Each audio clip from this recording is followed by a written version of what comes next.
নমস্কাৰ প্ৰথমৰ জীৱনীত কাৰ্যসূচীলৈ আপোনাক স্বাগতম ডিজিটেল তৎপৰতা পাঠ্যক্ৰমৰ অধীনত আজি আমি জুম এপটো কেনেদৰে ব্যৱহাৰ কৰিব লাগে শিকিম জুম সভাত যোগদান কৰিবলৈ আপুনি গুগল প্লে ষ্টৰৰ পৰা আপোনাৰ মোবাইললৈ জুম এপটো ডাউনলোড কৰিব লাগিব সন্ধান বাৰত জুম টাইপ কৰক আৰু জুম ক্লাউড মিটিং এপটো ইনষ্টল কৰাৰ প্ৰক্ৰিয়াটো সম্পূৰ্ণ কৰক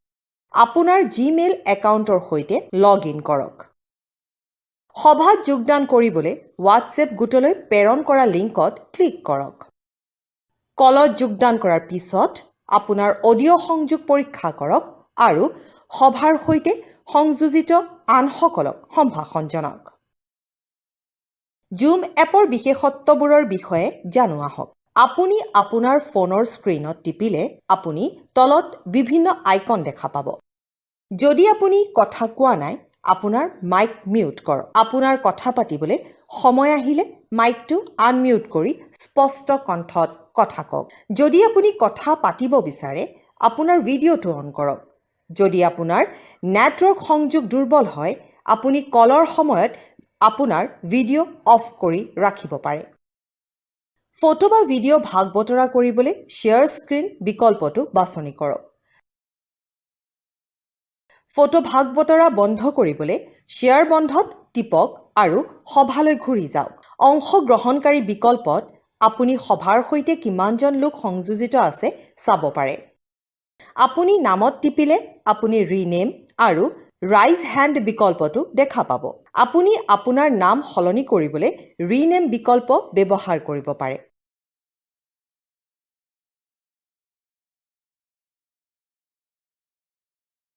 অধিক বিকল্পত আপুনি সেট ৰাইজ হেণ্ড আৰু ইমোটিকনৰ বিকল্প দেখা পাব আপুনি সেটত টিপিলে সেট বাকচটো খুলিব সকলোকে প্ৰেৰণ কৰক বা কাৰোবাৰ নাম বাছনি কৰক যাতে আপুনি ইয়াত থকা সকলো বা এজন ব্যক্তিক সম্বোধন কৰিবলৈ এটা বাৰ্তা প্ৰেৰণ কৰিব পাৰে যদি আপুনি সভাৰ সময়ত কথা পাতিব বিচাৰে ৰাইজ হেণ্ড আইকন ব্যৱহাৰ কৰক কথা কোৱাৰ পিছত লোৱাৰ হেণ্ড বিকল্পটো বাছনি কৰক ইয়াৰ উপৰিও আপুনি থাম্বছ আপ আৰু ইমোটিকন ক্লেম্পিং ব্যৱহাৰ কৰিব পাৰে